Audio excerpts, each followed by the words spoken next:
Welcome बच्चों, स्वागत है आपका मेरे चैनल वर्टेक्स इंस्टीट्यूट में। आज हम 12th फिजिक्स का chapter 2 electrostatic potential and capacitance का पार्ट फर्स्ट स्टडी करेंगे। ये पहला वीडियो है, इसके बाद कुछ अन्य वीडियोस और भी बनाए जाएंगे। उसके लिए मैं एक प्लेलिस्ट बनाऊंगा, आप उस प्लेलिस्ट में अन्य वीडियोस को भी देख लीजिएगा। ठीक है, आज हम सबसे पहले इन 4 टॉपिक्स पर स्टडी करेंगे। ये चारों के चारों बेटा सबसे इंपॉर्टेंट टॉपिक है पूरी फिजिक्स के लिए। ये समझ लीजिए, this is the basic of whole physics. अब जो आप आगे पढ़ेंगे, आप जितनी भी लाइफ में आगे फिजिक्स पढ़ेंगे या जितनी भी आप लाइफ में साइंस पढ़ेंगे, उन सब का सबसे इंपॉर्टेंट बेसिक ये है। इलेक्ट्रिक पोटेंशियल हमारी जिंदगी से इतना जुड़ा हुआ है जितना जैसे मान लो हमारी बॉडी से खून। ये इतना इंपॉर्टेंट है। हाँ, हर जगह जरूरी होता है फिजिक्स में, हर जगह आपको पढ़ने को मिलेगा, इस बात को ध्यान रखिएगा। ठीक है, नेक्स्ट चीज, अब मैं आपको 4 टॉपिक्स के बारे में डिटेल में बताता हूं। पहला टॉपिक हम पढ़ेंगे electric potential and electric potential difference. पहले इसकी डेफिनेशन, इसके डायग्राम और इसकी प्रॉपर्टीज के बारे में जानेंगे। नेक्स्ट है electric potential due to electric field. Electric field की वजह से हम कैसे इलेक्ट्रिक पोटेंशियल बना सकते हैं, इलेक्ट्रिक पोटेंशियल कैसे कैलकुलेट कर सकते हैं, वो भी हम जानेंगे। नेक्स्ट है electric potential due to point charge. Point charge की वजह से कितना इलेक्ट्रिक पोटेंशियल होता है, वो भी हम फाइंड आउट करेंगे। नेक्स्ट है electric potential due to group of charges. एक की जगह बहुत सारे चार्ज हों तो उनका इलेक्ट्रिक पोटेंशियल कैसे आएगा। इन टॉपिक्स के बारे में आज हम स्टडी करेंगे। अब ज्यादा टाइम वेस्ट ना करते हुए मैं इसके पहले टॉपिक से आपको पढ़ाना शुरू करता हूं। तो जो पहला टॉपिक है electric potential and electric potential difference. दोनों लगभग सेम भी हैं और दोनों लगभग थोड़े बहुत डिफरेंट भी हैं। ये ध्यान रखना, इनमें हल्का सा डिफरेंस है, बाकी होते दोनों एक ही चीज है। ठीक है, वो हल्का सा डिफरेंस क्या है मैं आपको डेफिनेशन में क्लियर कराऊंगा। पहले हम पढ़ेंगे इलेक्ट्रिक पोटेंशियल के बारे में। अब मैं आपको इलेक्ट्रिक पोटेंशियल के बारे में एक्सप्लेन करता हूं। सबसे पहले इसकी डेफिनेशन लिख लीजिए आप लोग। बच्चों इसकी डेफिनेशन है, it is defined as the work done, मतलब वर्क का ही दूसरा नाम है ये इलेक्ट्रिक पोटेंशियल। ठीक है, on a unit test positive charge. जब किस पर हो गया, यूनिट टेस्ट पॉजिटिव चार्ज पर, यूनिट। ठीक है, on taking it from infinity to a point, मतलब इंफिनिटी से एक पॉइंट तक लाने में होगा ये वर्क सारा का सारा, अगेंस्ट इलेक्ट्रिक फील्ड। किसके अगेंस्ट, इलेक्ट्रिक फील्ड के against, without change it's kinetic energy, जिसमें काइनेटिक एनर्जी चेंज नहीं होनी चाहिए। बच्चों इस डेफिनेशन को आप लिख लीजिए, ये इंपॉर्टेंट है।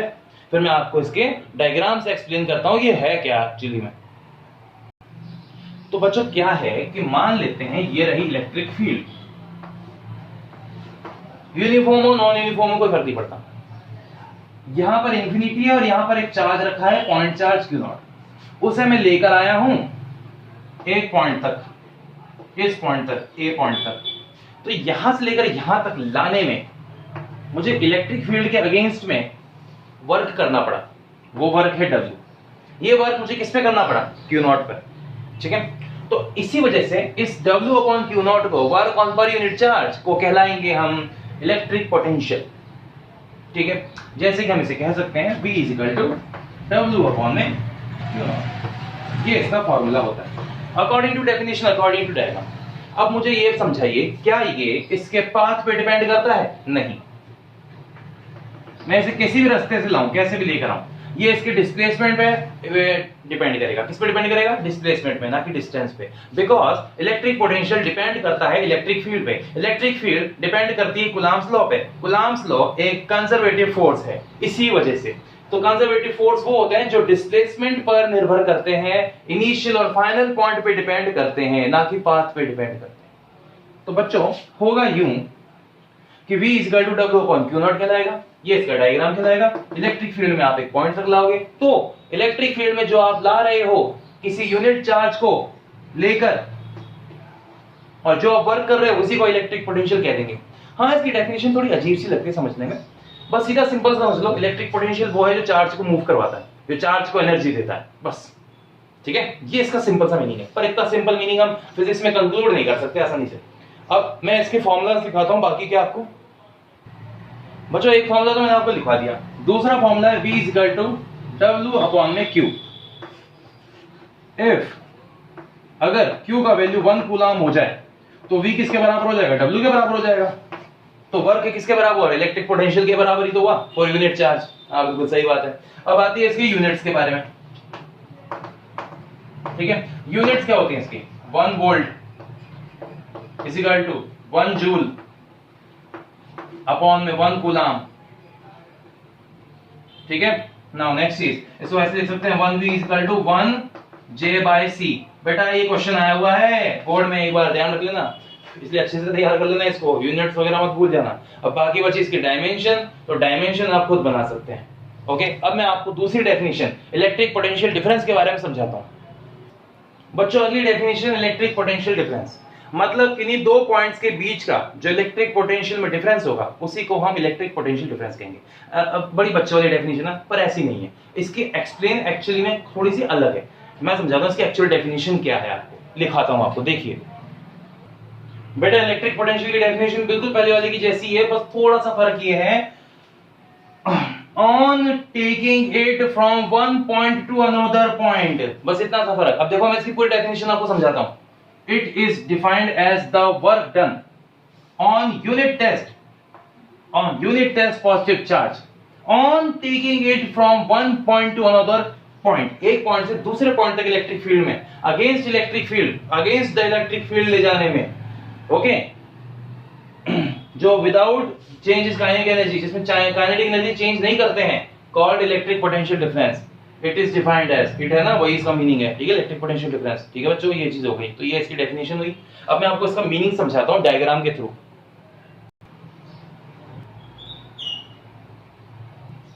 तो बच्चों यहां पर जो डायग्राम मैंने बनाया है, उस डायग्राम के अंदर मैं आपको ये समझाना चाहता हूं कि क्यू नॉट एक पॉजिटिव चार्ज है, यूनिट टेस्ट पॉजिटिव चार्ज, वो अभी ए पॉइंट पे रखा है इलेक्ट्रिक फील्ड में, इलेक्ट्रिक फील्ड में उसे ए पॉइंट पे रखा गया और अब मैं उसे लेकर आ रहा हूं बी पॉइंट तक। ठीक है, यहां से लेकर यहां तक लाने में जो वर्क होगा वो होगा WAB, मतलब ए से बी तक का वर्क। ठीक है, अब यहां पे हम बात करें, ए का पोटेंशियल VA है और बी का पोटेंशियल VB है। ये है इनिशियल और ये है फाइनल। तो यहां इनिशियल से लेकर फाइनल तक लाने में जो वर्क होगा on unit test positive charge, मतलब जो डिफरेंस होगा इन पोटेंशियल का, उसी को कहेंगे इलेक्ट्रिक पोटेंशियल डिफरेंस। बस उसमें ये था कि इंफिनिटी से एक पॉइंट तक ला रहे थे, इसमें एक पॉइंट से दूसरे पॉइंट तक ले जा रहे हैं, और ये भी कंजर्वेटिव टाइप नेचर का ही होता है, because Coulomb's law conservative force है। ठीक है, ये बात। अब मैं आपको उसका मेन फॉर्मूला लिखाता हूं, वो है VB minus VA equal to WAB upon में Q नॉट। ठीक है, एक तो ये फॉर्मूला बन गया इसका। ओके, एक दूसरा ये हो जाएगा VB minus VA equal to W upon में Q हो जाएगा। सही है बात, वही Q इक्वल टू 1 के लिए। एक इसको ऐसे भी लिख सकते हैं, del V equal to W upon में Q, ये भी लिख सकते हैं। कई तरीके से लिखने के, बात तो वही है, लिखने के तरीके बदल रहे हैं, बाकी सब कुछ तो वही है। सब इसे क्या करते हैं, अपने अपने हिसाब से बोलते हैं। जैसे इलेक्ट्रिक पोटेंशियल को कई लोग बोलते हैं वोल्टेज, वो बिल्कुल सही है, वोल्टेज है उसका नाम। भाई 220 वोल्ट आता है भाई घर के सप्लाई के अंदर, 220 वोल्ट, वो 220 वोल्ट क्या है, यही तो है। ठीक है, बैटरी होती है, सेल होते हैं, उनका होता है 1.5 वोल्ट, वो क्या है, यही तो है। और जब हम बात करें ट्रांसफार्मर, उसके अंदर निकलता है 500, 11,000 वोल्ट, 220 वोल्ट, वो 2-2, 3-3 लाख वोल्ट, वो क्या है, यही तो है। कैपेसिटर भी नहीं होता 440 वोल्ट, वो भी यही तो है। मतलब कुल मिला के ये पोटेंशियल हर जगह यूजफुल है।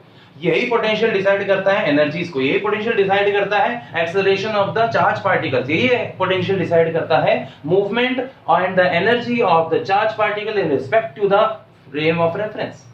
बहुत सारी बातें हैं जो इसी से जुड़ी हैं। तो बच्चों आप ये सब उतार लीजिए पूरा अच्छे से। बात आती है इसकी यूनिट की, वही है 1 volt equal to 1 coulomb, 1 joule upon में 1 coulomb, 1V equal to 1J upon C। बात तो वही है, कुछ भी चेंज नहीं। अब मैं आपको इलेक्ट्रिक पोटेंशियल डिफरेंस की प्रॉपर्टीज लिखवाता हूं। ठीक है, इलेक्ट्रिक पोटेंशियल डिफरेंस को इलेक्ट्रिक पोटेंशियल भी कह सकते हैं। एक चीज और बताना भूल गया था मैं, अब मैं आया था मैं लिख रहा हूं VB माइनस VA बराबर WAB अपॉन में Q नॉट। सही है, ठीक है, गौर करो, इफ A जो है इनिशियल पॉइंट वो इंफिनिटी पे रहा और B किसी एक फिक्स पॉइंट पे रहा, ठीक है, तो देखो जो VA होगा वो तो हो जाएगा 0, इसका कारण अभी आगे पता चलेगा, और VB वो हो जाएगा B, मान लिया। ठीक है, तो ऐसे करके V minus 0 equal to W infinity, ठीक है, से पॉइंट P तक, पॉइंट फिक्स होगा P, ठीक है, इंफिनिटी P अपॉन में Q नॉट इसको ऐसे तो लिख सकते हैं, V is equal to W upon में Q नॉट।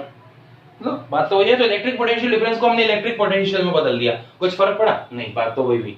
ये भी आप उतार लीजिएगा इसके साथ। अब मैं आपको इसकी प्रॉपर्टी लिखवाता हूं, अब आप लिख लीजिएगा इसकी प्रॉपर्टी सारी की सारी। तो बेटा पहली प्रॉपर्टी तो ये है, it is a scalar quantity.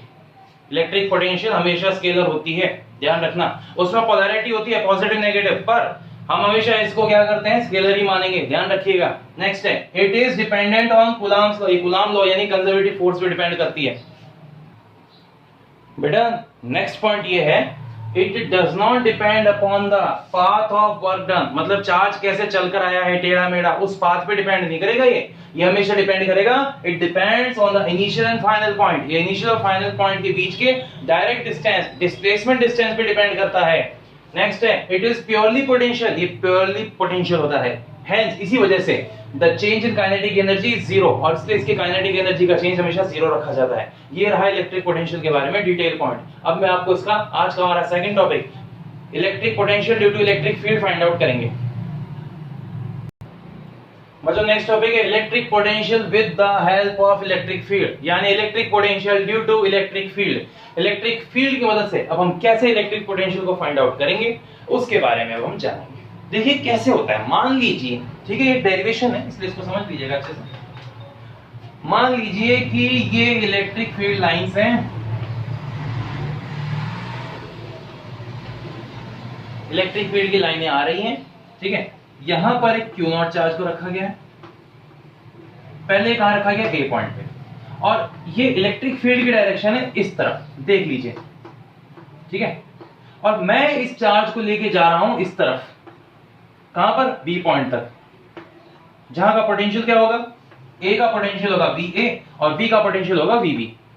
अभी थोड़ी देर पहले समझाया हमने। सुनो बेटा, गौर करो, ये है तो फोर्स इस डायरेक्शन में और इलेक्ट्रिक फील्ड है आपकी इस डायरेक्शन में, तो दोनों एक दूसरे के अपोजिट है। इलेक्ट्रिक फील्ड और फोर्स एक दूसरे के अपोजिट है, जिसका मीनिंग होगा F first point, force is opposite to the electric field, ठीक है। तो इसका मतलब ये हो गया F वेक्टर मैं इसे ढंग से लिख देता हूं, F vector is equal to minus का Q nought E, equation number 1। ये बात कईयों को समझ में आ चुकी होगी, ठीक है बच्चा ना। अब मुझे वर्क भी फाइंड आउट करना है, क्योंकि मैं एक हाई पोटेंशियल से लो पोटेंशियल की तरफ लो पोटेंशियल से हाई पोटेंशियल की तरफ जा रहा हूं, ठीक है। जब लो पोटेंशियल से हाई पोटेंशियल की तरफ जाते हैं तो बेटा वर्क होता है पॉजिटिव और पोटेंशियल एनर्जी होती है उस टाइम पे नेगेटिव, पर जब हाई से लो आते हैं तो पोटेंशियल एनर्जी पॉजिटिव हो जाती है उस टाइम पे, ठीक है। और वर्क तो होगा ही नहीं, क्योंकि वो तो अपने आप होता है, ऐसा तो कोई ऑटोमेटिक सिस्टम है। जब ऑटोमेटिक कोई चीज हो रही है तो उसमें वर्क करने की जरूरत क्या है, वर्क तो तभी होगा ना जब हम किसी चीज के अगेंस्ट में जाएंगे। ओके, एक आंधी चल रही है कहीं पे, ठीक है, तो वर्क तब होगा जब आप उसके अपोजिट जाओगे। आंधी यूं चल रही है और आप यूं जाने की कोशिश कर रहे हो, ये वर्क होगा। अगर आप आंधी यूं चल रही है और आप भी यूं ही जा रहे हो, तो ऐसे कंडीशन में कोई वर्क नहीं होगा, समझे। नदी में आप तैर रहे हो, नदी के अपोजिट तैरोगे ना, नदी के फ्लो के अपोजिट, तो वर्क होगा। नदी के साथ तैरोगे तो नो वर्क, और अगर आप नदी के साथ साथ ही अपने पावर यूज कर रहे हो तो आपकी स्पीड बढ़ेगी, वर्क होगा, पर वो आपका इंटरनल वर्क होगा, ठीक है, अगेंस्ट वर्क नहीं होगा। बहुत सारे कॉन्सेप्ट हैं, इतनी सरल भी नहीं है फिजिक्स के, इतने छोटे मोटे टॉपिक्स को इतना डिटेल में समझेंगे। अगर हम IIT पढ़ रहे होते तो एक ही टॉपिक पे एक 22 घंटे को पढ़ते, सही कि नहीं। ये करीबन 6 महीने से 7 महीने का कोर्स होता है, जो 12th का सिर्फ 1 साल का पूरा 11th-12th का कोर्स मिला के होता है IIT के लिए, जिसमें एक ही टॉपिक के बारे में इतना पढ़ते हैं कि उस पर रिलेटेड हम 150-200 से ज्यादा क्वेश्चंस डिटेल में सॉल्व करते हैं। और ऐसे नहीं होते हैं हर क्वेश्चन 5 मिनट लेता है मिनिमम, उसके लिए हमें स्पीड बढ़ानी होती है। वो स्पीड पे कैसे वर्क करते हैं वो होती है IIT की ट्रिक, ठीक है बच्चों ना। इसको मैं थोड़ा ढंग से लिख देता हूं वरना आप समझ नहीं पाएंगे ना। F इक्वल टू माइनस का Q नॉट E, यहां पर हमने लिख दिया है, फर्स्ट पॉइंट हो गया। अब हम है ना वर्क निकालेंगे, तो वर्क निकालने के लिए सबसे पहली शर्त है आपको एक डिस्प्लेसमेंट चाहिए। ये मान लिया मैंने dx इधर जा रहा है, ठीक है, ये रहा, ठीक है ना। dx और f दोनों एक दूसरे के अपोजिट डायरेक्शन में, देख रहे हो, सॉरी, dx और f दोनों एक दूसरे के सेम डायरेक्शन में, sorry for that, sorry, dx और f एक दूसरे के सेम डायरेक्शन में, तो वर्क होगा यहां पर, the work will be, second point,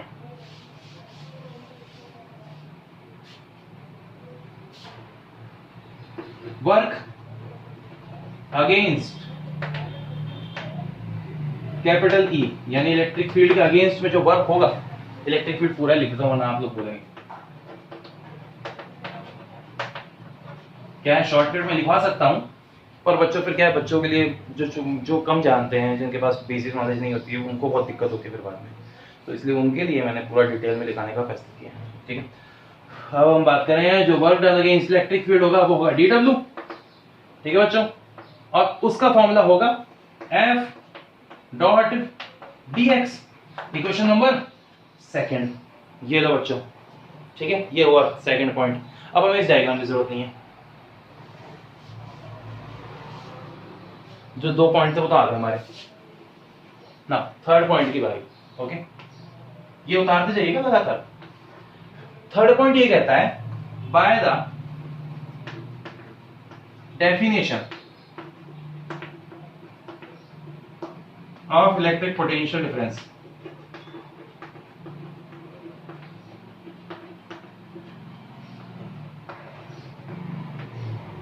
electric potential difference की डेफिनेशन से डेल V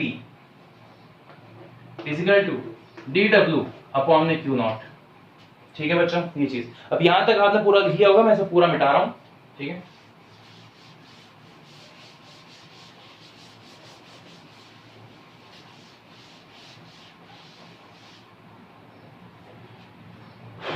तो हमने अभी अभी निकाला था del V is equal to del W upon में Q नॉट, सही कि नहीं? तो यहाँ पे इसको मॉडिफाई करेंगे अगर हम, तो अपने को मिलेगा dW is equal to Q nought del V। ये हो गई equation number 3। Now from equation 2 and 3 equation को ध्यान से देखो, dW मैच करेगा, तो उसी वजह से Q नॉट डेल V वो आ जाएगा F डॉट डेल x। ठीक है, पहला चीज तो ये। अब F की जगह लिख सकते हैं फ्रॉम इक्वेशन 1 जो आपने लिखी है। देखो बच्चों, लिखोगे नहीं ना जब तक समझ में नहीं आएगा। आप लोगों ने अगर लिखा होगा पूरा तो ही आपकी डिटेल समझ में आएगा। ऐसे सुनने से काम नहीं चलने वाला, लिखो बैठ के अच्छे से, ताकि आपको ऐसा लगना चाहिए पूरे लाइव क्लास चल रही है आपके सामने बिल्कुल बराबर। ये रिकॉर्ड मैं इसलिए कर रहा हूं ताकि आपको बाद में इन फ्यूचर कभी भी देखने को मिले तो फायदा ही हो, पर आप लिखोगे नहीं तो आपको समझ में नहीं आएगा। लिखिए इसको अच्छे से, Q nought del V is equal to minus Q nought capital E dot dx। ये आया, इससे फायदा हुआ, Q नॉट से Q नॉट कैंसिल। और अब जो इक्वेशन आई हमारे पास वो आई है dV is equal to minus E dot del x। लो जी भाई, ये तो हमारी इक्वेशन आ गई। ये रिलेशन है इलेक्ट्रिक फील्ड और पोटेंशियल डिफरेंस में। ये तो एक पॉइंट हो गया, पर अगर मैं इसका इंटीग्रेशन कर दूं, इंटीग्रेशन, तो मुझे इलेक्ट्रिक पोटेंशियल का वैल्यू मिलेगा। पर इंटीग्रेशन होगा कैसे? इंटीग्रेशन करने का ऐसा नहीं है कि मक्खन की तरह कर दिया, नहीं, बच्चों वाले तरीके से समझना पड़ता है यार इंटीग्रेशन को भी। देखो इंटीग्रेशन कैसा होगा इसका, पहले तो लिमिट समझो। Limits at A point VA, electric potential कितना होगा VA, और at B point VB, electric potential होगा VB। On integration of given equation, मतलब जो हमें दे रखी है, dV इजिकल टू यहां पर minus integration E dot dx, यहां पे A से लेकर B तक, यहां पर VA से लेकर VB तक। ठीक है बच्चों, डेल V का तो हो जाएगा V, और यहां पर आएगा VA और यहां पर आएगा VB। बच्चों लिमिट लगाते समय एक बात का ध्यान रखना, ये ऐसे मत कर देना लिमिट को ऊपर, ये पावर नहीं है, ये इसकी लिमिट्स है, ये इसके साइड में लिखी जाती है यूं। लिखते समय कई मैथमेटिशियंस बच्चे ऐसी गलती करते हैं, यहां A से लेकर B तक E डॉट डेल x, ये रहा बच्चों। अब हम इसके अंदर वैल्यू को पुट अप करके पूरा सॉल्यूशन इसको फाइंड आउट कर लेते हैं।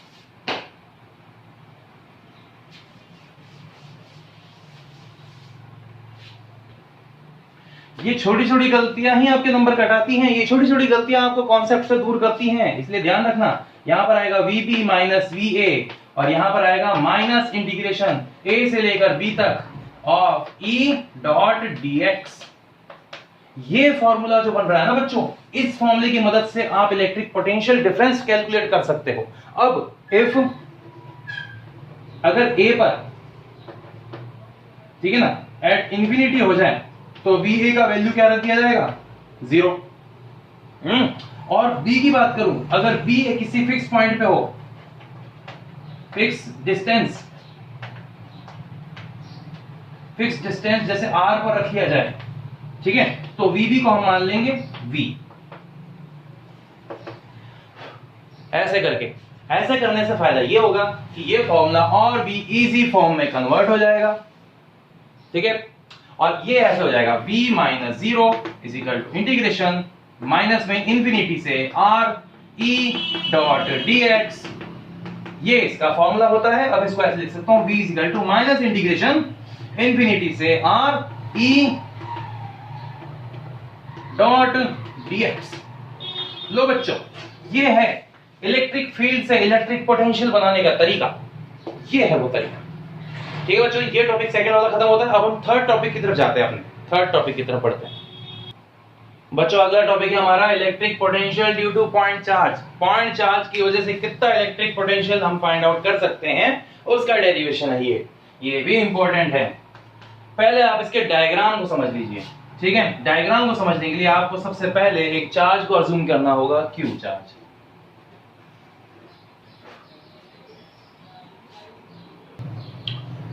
तो इस क्यू चार्ज से इलेक्ट्रिक फील्ड निकल रही है इन ऑल डायरेक्शंस। इसका मतलब ये एक पॉइंट चार्ज है, ठीक है।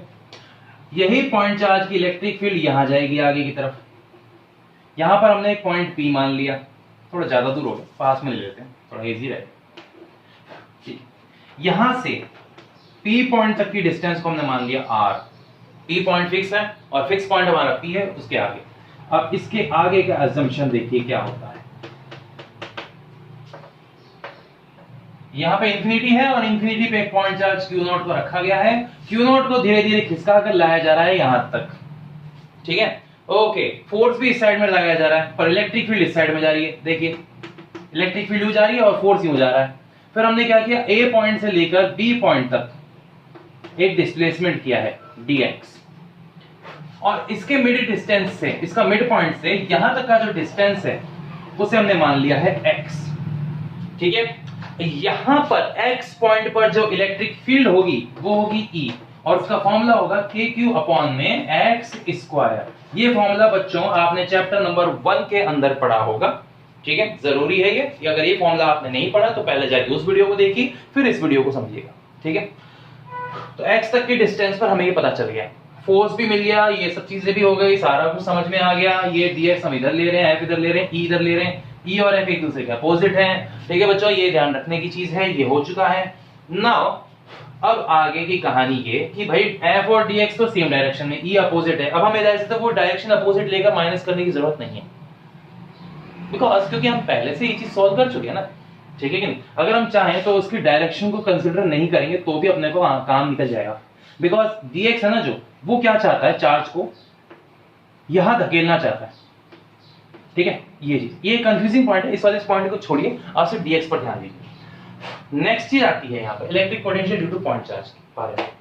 हमें इलेक्ट्रिक फील्ड मिल गई, ये मिल गई, ओके। अब हम लिखेंगे यहाँ पर first point, electric field due to point charge.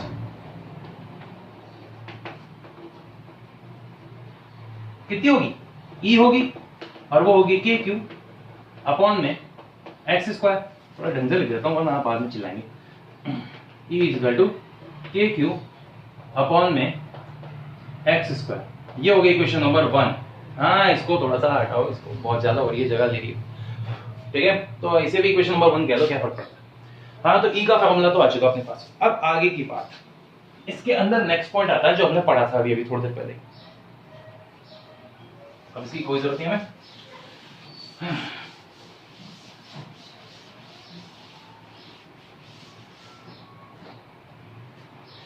Second point है, मतलब सेकंड पॉइंट तो क्या है इसके अंदर, सेकंड पॉइंट है, फर्स्ट पॉइंट तो हो जाएगा इलेक्ट्रिक पोटेंशियल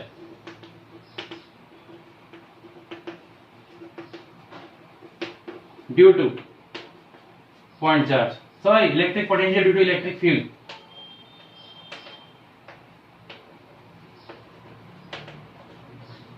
वो होगा v is equal to minus integration में इंफिनिटी से r यहां पर e डॉट dx।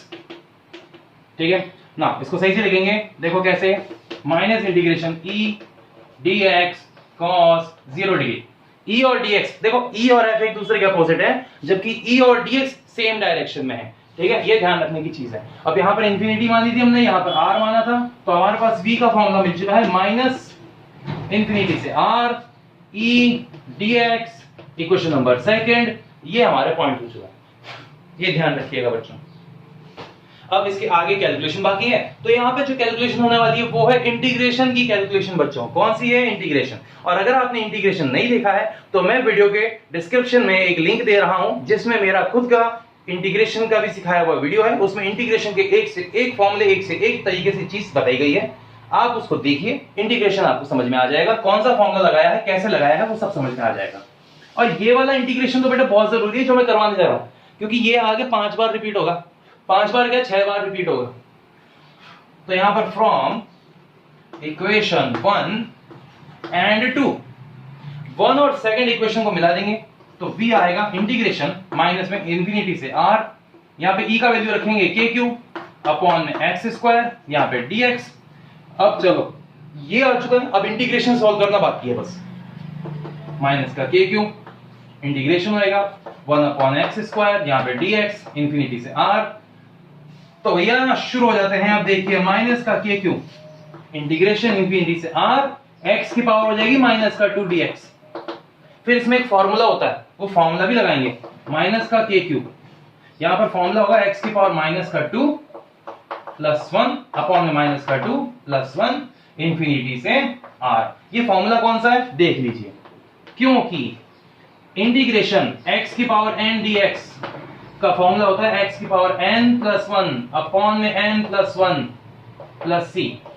ठीक है, ये इंडेफिनेट के लिए है, लिमिट होगी तो c नहीं आएगा। ठीक है, यहां तक की बात क्लियर। अब आगे का देखिए आप लोग,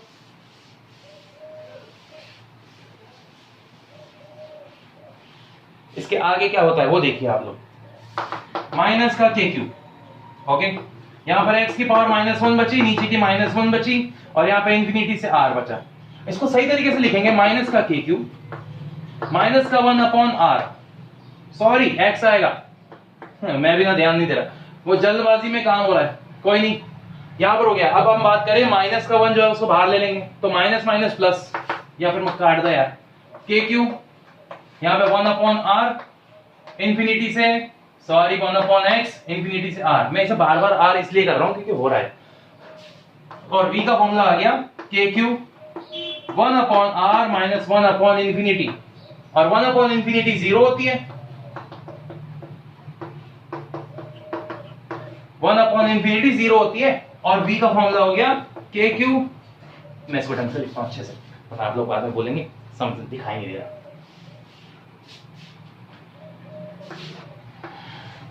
v is equal to k cube upon में r। लो बच्चों ये आ चुका है। इसकी कोई वेक्टर फॉर्म होगी? अरे जब खुद स्केलर तो काहे की वेक्टर फॉर्म, ठीक है कि नहीं। अब इसका ग्राफ देखते हैं हम, देखिए r और v के बीच का ग्राफ ऐसा बनेगा, इनवर्सली प्रोपोर्शनल एक दूसरे के, ठीक है कि नहीं। ओके, नेक्स्ट चीज, इफ r बिकम्स इंफिनिटी, अगर r इंफिनिटी हो जाए, बहुत ज्यादा हो जाए, तो v जो है वो 0 हो जाएगा, देख लीजिए। पर ये सिर्फ हाइपोथेटिकली पॉसिबल है, ऐसा नहीं होता है, ठीक है ना, कंजर्वेटिव नेचर बताया था मैंने, ये चीज है इसीलिए। ओके, अगर मीडियम में हो यही फॉर्मूला तो इन मीडियम, ये तो वैक्यूम में था सारा का सारा, वैक्यूम में VACWM आता है वैक्यूम, और फिर इन मीडियम ये हो जाएगा VM यानी V medium equal to 1 by epsilon r V, ठीक है, बस V लिख लो वही सही है, वैक्यूम मतलब बात तो है। और VM का फॉर्मूला बन जाएगा k क्यूब अपॉन में एप्सिलॉन r, ठीक है, या फिर ऐसे लिख सकते हैं VM equal to k cube, छोड़ो ना सीधा सीधा लिख लो, ज्यादा बेकार में, 4 पाई एप्सिलॉन r। लो भाई, ओके, ये मीडियम का हो गया, ये वैक्यूम का हो गया, ये इलेक्ट्रिक पॉइंट का ये इलेक्ट्रिक पॉइंट चार्ज का क्या हो गया, इलेक्ट्रिक पोटेंशियल हो गया। ऐसे करके हमने फाइंड आउट किया। अब आखिरी डेरिवेशन बच रहा है आज के टॉपिक का, वो भी लिख लेते हैं।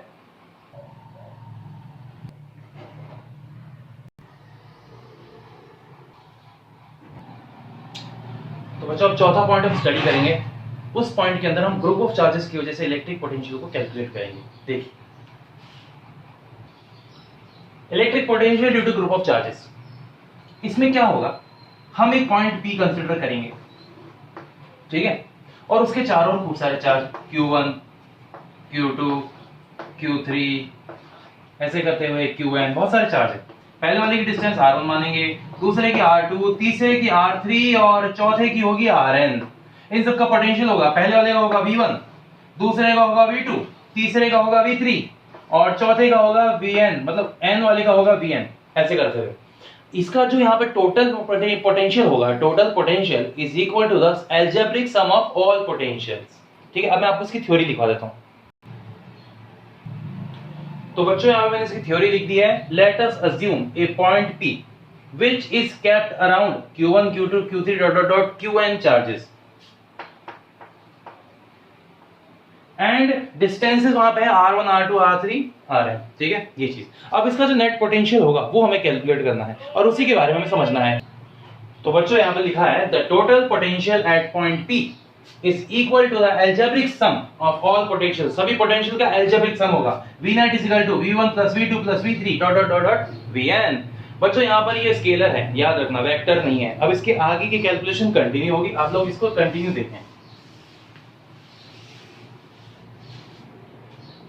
तो पहले V net लिखेंगे हम और V1 की जगह उसका फॉर्मूला KQ1 अपॉन में R1, फिर V2 की जगह आएगा KQ2 अपॉन में R2, फिर आएगा तीसरा V3 KQ3 अपॉन में R3, करते हुए KQn अपॉन में Rn।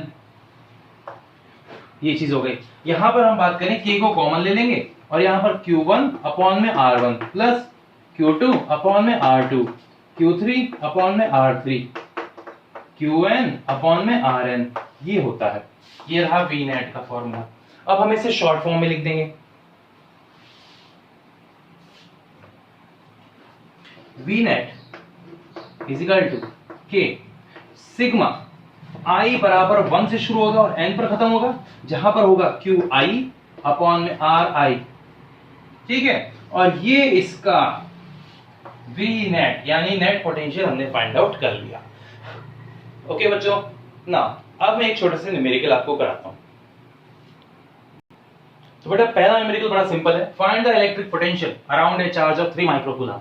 3 माइक्रोकूलम का चार्ज है और डिस्टेंस कितनी है, 18 सेंटीमीटर।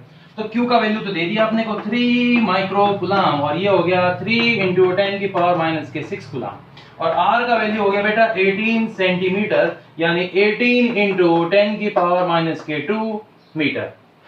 ओके, यहां पर हम बात करते हैं V का फॉर्मूला होता है KQ अपॉन में R। K का वैल्यू हम सबको पता है 9 × 10⁹ प्लस में ही होगा। ओके, प्लस का 9 है, माइनस में मत कर देना। 3 × 10⁻⁶ और नीचे आएगा 18 × 10⁻⁻2। चलो बच्चों इसे हल करके देखते हैं क्या आंसर आता है। ठीक है, इसको सॉल्यूशन करेंगे पूरा जैसे हम अक्सर करते आए हैं। हाँ, मैं न्यूमेरिकल के टाइम पे एक्साइट हो जाता हूँ, पता है क्यों? मुझे भी थ्योरी बहुत बोरिंग लगती है, पर क्या करें, बिना थ्योरी के अपने को कुछ कराया भी तो नहीं सकते ना। Theory is the most important, theory is the first step. सीधा आप छलांग लगा के तीसरे चौथे स्टेप पे तो पहुंच ही जाएंगे ना, पहला स्टेप ही लेना पड़ेगा। थ्योरी इसलिए बहुत बोरिंग है, पर न्यूमेरिकल बड़ा इंटरेस्टिंग है। न्यूमेरिकल में बहुत मजा आता है। 9 × 3 और नीचे आएगा 18, यहाँ पर 10⁹ 10⁻⁻6 और 10⁻+2। ओ बारे बेटा, आंसर बड़ा खतरनाक होने वाला है ना। 3 × 1 = 3, 3 × 6 = यहाँ पर ये 3 और यहाँ पर ये 2। V का वैल्यू हो गया 1.5, भाई 3 को 2 से डिवाइड करोगे यही आएगा 1.5 × 10⁵ वोल्ट। मतलब कितना हो गया? 15 1 2 3 4 मतलब 3 माइक्रोकूलम के पास 18 सेंटीमीटर पर 1,50,000 वोल्ट होता है। देख रहे हो पॉइंट चार्ज की ताकत? पॉइंट चार्ज, यहाँ पे माइक्रो कूलाम भी बहुत पावरफुल चार्ज होता है भाई साहब, उसे भी पैदा करना इतना आसान नहीं है, ठीक है, बहुत ही खतरनाक वोल्टेज है, वो भी 18 सेंटीमीटर। 18 सेंटीमीटर कितना है, इतना इतना करीबन इतना, ठीक है। अगर यहाँ पे मेरे हाथ में 3 माइक्रो कूलाम हो और यहाँ पर 18 सेंटीमीटर हो, तो यहाँ पे लगने वाला पोटेंशियल देख रहे हो, 1,50,000 का झटका। हाँ, ये जो कपड़े उतारते हो ना रातों में, हाँ, वुलेंस वाले क्लॉथ, ऊनी कपड़े, उससे एकदम चिंगारियां निकलती हैं, देखे तुमने, क्यों, अब समझ जाओ। ये खतरनाक है नहीं, ये खतरनाक नहीं है ज्यादा, पर इसके साथ अगर करंट हैवी हो तो खतरनाक है। करंट एकदम बहुत ही कम हो और पोटेंशियल हैवी हो, चल जाएगा, नॉर्मल चलता है, ठीक है, पर करंट भी हैवी, वोल्टेज भी हैवी, तो पावर बहुत ज्यादा हो जाएगी। ऐसी पावर जानलेवा, इतनी एनर्जी खतरनाक हो जाएगी, जान ले सकती है आपकी, ओके। इसलिए इसी को कम मत समझना, ये बहुत ही खतरनाक पॉइंट है। नेक्स्ट, अगला न्यूमेरिकल बता रहा हूं बच्चों, मैं आपको, बड़ा इंटरेस्टिंग न्यूमेरिकल है, इसको समझिएगा। चलो बच्चों, नेक्स्ट क्वेश्चन है, electric potential is 80 volt, electric potential 80 volt दिया गया है, and electric field is 200 volt पर मीटर, इलेक्ट्रिक जो फील्ड है वो 200 वोल्ट पर मीटर दी गई है। एट ए गिवन पॉइंट, किसी फिक्स पॉइंट पे, find its distance and amount of charge, मतलब इसकी डिस्टेंस भी निकालनी है और इसका अमाउंट ऑफ चार्ज भी निकालना है, ओके। चलो करके देखते हैं। यहाँ पर E का वैल्यू कितना है बच्चों, पहले तो हम ये समझते हैं 200, और उसका फॉर्मूला होता है KQ अपॉन में R², इक्वेशन नंबर 1, ठीक है। V का फॉर्मूला, V का कितना दिया, 80 दिया हुआ है, उसका फॉर्मूला होता है KQ अपॉन में स्मॉल r, इक्वेशन नंबर 2। अब हम क्या करेंगे, इक्वेशन नंबर 1 को इक्वेशन नंबर 2 से डिवाइड कर देंगे, ओके। देखिए बच्चों, V अपॉन में E, V का फॉर्मूला है KQ अपॉन में R, और यहां पर KQ अपॉन में R², KQ से KQ कैंसिल हो गया, R² से R, तो बचेगा यहाँ पे R अपॉन 1, हाँ सही है, ओके। नाउ R निकालनी है हमें, ओके। V का वैल्यू कितना है बच्चों, 80, इलेक्ट्रिक फील्ड है 200, और ये हो गया R, ठीक है। R का फॉर्मूला हमें मिल जाएगा, सॉल्यूशन करो, देखो क्या आता है, कैलकुलेशन इजी करें, 80 इंटू 5 अपॉन में 200 इंटू 5, 0 से 0 कैंसिल, 8 5 जा 40, नीचे कितना आ रहा है 100, तो बेटा R का वैल्यू आ रहा है 0.4 मीटर। ले भाई, R का वैल्यू आ गया in equation second. V equal to क्या था, KQ बाय R, Q कितना हो जाएगा, VR अपॉन में K, V का वैल्यू R का वैल्यू रखो, V का वैल्यू कितना था 80, 80 इंटू 0.4, और नीचे कितना आएगा 9 इंटू 10 की पावर 9, इसको सॉल्व करो, Q का वैल्यू निकाल लो, 80 इंटू 0.48 बचा 32 बाय 9 इंटू 10 की पावर माइनस के 9, ओके। 32 को डिवाइड करेंगे 9 से, आंसर आता है Q is equal to 3.55 into 10 की पावर माइनस के 9 कूलम। लो भाई, चार्ज भी निकल गया और R का वैल्यू, मतलब डिस्टेंस भी निकल गई, ऐसे एक वाई सॉल्यूशन। अगला न्यूमेरिकल बच्चों, बच्चों क्वेश्चन दिया गया है, find the distance where electric potential is 0, यहाँ पर electric net potential is 0 from positive charge is given figure, मतलब गिवन फिगर में, दिए गए फिगर में ऐसा कौन सा पॉइंट है जहां पर इलेक्ट्रिक पोटेंशियल 0 होगा, तो उस पॉइंट को हम मान लेते हैं P, और उसकी पॉजिटिव चार्ज से डिस्टेंस, मतलब ये पॉजिटिव है तो इससे डिस्टेंस हमने मान लिया x, अगर ये x है तो बची हुई जो होगी बच्चों वो होगी 50 माइनस x, ओके, ये x है और 50 माइनस x हो गई। अब हम बात करें Q1 का पोटेंशियल होगा V1 और Q2 का पोटेंशियल होगा V2, और यहां पर V1 प्लस V2 टोटली 0 कहा जा रहा है, ये बताया गया है। अगर मैं ऐसे लिखूं तो V1 हो जाएगा माइनस का V2, एक चीज तो ये हो गई, हमें उस क्वेश्चन की जरूरत नहीं है, अब हमें जो चीज काम की चाहिए थी वो मिल गई। अब आगे कहानी, V1 लिखेंगे हम पहले तो, ठीक है। V1 का फॉर्मूला होएगा, ये हो जाएगा KQ1 अपॉन में R1, और या माइनस का KQ2 अपॉन में R2। बच्चों यहाँ पे K, तो K अब बात करें, पहले K लिख लेते हैं। Q1 का वैल्यू कितना है 2 माइक्रो कूलम, और R का वैल्यू कितना है x, फिर यहाँ पे माइनस का K, यहाँ पर आएगा माइनस का 8 माइक्रो कूलम, और नीचे कितना आएगा 50 माइनस x, ओके। अब इसको बस सॉल्व करना बाकी है, x निकालना बाकी है, और हमारा काम हो जाएगा। अब देखिए कहानी ये है कि इसको सॉल्व करना है तो K लिख लिया, 2 इंटू 10 की पावर माइनस 6 लिख लिया। ओके, नीचे x तो है ही, यहाँ पे माइनस माइनस प्लस हो गया के 8 इंटू 10 की पावर माइनस 6 और नीचे 50 माइनस x हो गया। हाँ, सेंटीमीटर में लेके चल रहा हूँ, आसान हो जाएगी कैलकुलेशन इससे। k से k कैंसिल, 2 1 जा 2, 2 4 जा 8, 10 की पावर माइनस 6 से 10 की पावर माइनस 6 कैंसिल, यहाँ पर बचा 1 अपॉन x और यहाँ पर 4 अपॉन में 50 माइनस x। क्रॉस मल्टीप्लाई करेंगे, इक्वेशन बनाएंगे, आंसर निकालेंगे। वही लंबी चौड़ी रामायण गाथा। हे रब्बा, कितना कुछ करना पड़ता है, ये तो बच्चों वाली चीजें हैं। 50 माइनस एक्स, यहाँ पर 4x, x उधर ले जाओ, 50 is equal to 4x minus का प्लस x बन जाएगा, फिर 50 is equal to 5x, x बराबर 50 अपॉन 5, कट कटा के answer x is equal to 10 centimetre, मतलब 2 माइक्रो कूलम से 10 सेंटीमीटर डिस्टेंस पर अंदर की तरफ हमें ऐसा फाइंड होता है। ये है टोटल वैल्यू। चलो बच्चों, आज का टॉपिक हम यही खत्म करते हैं, आज के क्वेश्चंस भी यही समाप्त करते हैं, ठीक है। Hope you like the video. अगर आपको वीडियो अच्छा लगा हो तो शेयर, लाइक, सब्सक्राइब करें, जितना हो सके इसे लोगों तक पहुंचाएं, इसे शेयर करवाएं, जितने जरूरतमंद होते हैं उनको पहुंचाएं, उनको फायदा पहुंचाएं, ठीक है। इसमें आपको नीट, IIT वगैरह के भी क्वेश्चंस आपको करने को मिलेंगे और भी फायदा मिलेगा आपको बच्चों। फायदा यही है कि अभी हम क्या कर रहे हैं, इसको बेसिकली स्टडी कर रहे हैं, फिर हम IIT पढ़ेंगे, फिर हम उसके अंदर नीट पढ़ेंगे, तो हम एक ही टॉपिक को ज्यादा 10-12 घंटे की क्लासेस के अंदर स्टडी करेंगे। हाँ, ऐसा होता है, हम उसके 5 सेट बनाएंगे, पर लाइव होंगी वो सारी क्लासेस। उसके लिए अभी टाइम है, स्टूडियो तैयार हो रहा है, स्टूडियो के बाद हम बाकी चीजें तैयार करेंगे। ओके, अभी तो फिलहाल हम सिर्फ NCERT कोर्स पर ध्यान देंगे। NCERT कोर्स अच्छे से निपटाने के बाद आपको आगे की नॉलेज आसानी से मिल पाएगी। पहले ये तैयार करो, उसके बाद आगे का तैयार करना, क्या है ना बेटा। बड़ी बड़ी चीजें, बड़े बड़े गुण, पर कोई फायदा नहीं है उसका जब तक छोटे नहीं होंगे हमसे, ठीक है। ओके बच्चा, all the best for your career, all the best for exams, keep it up.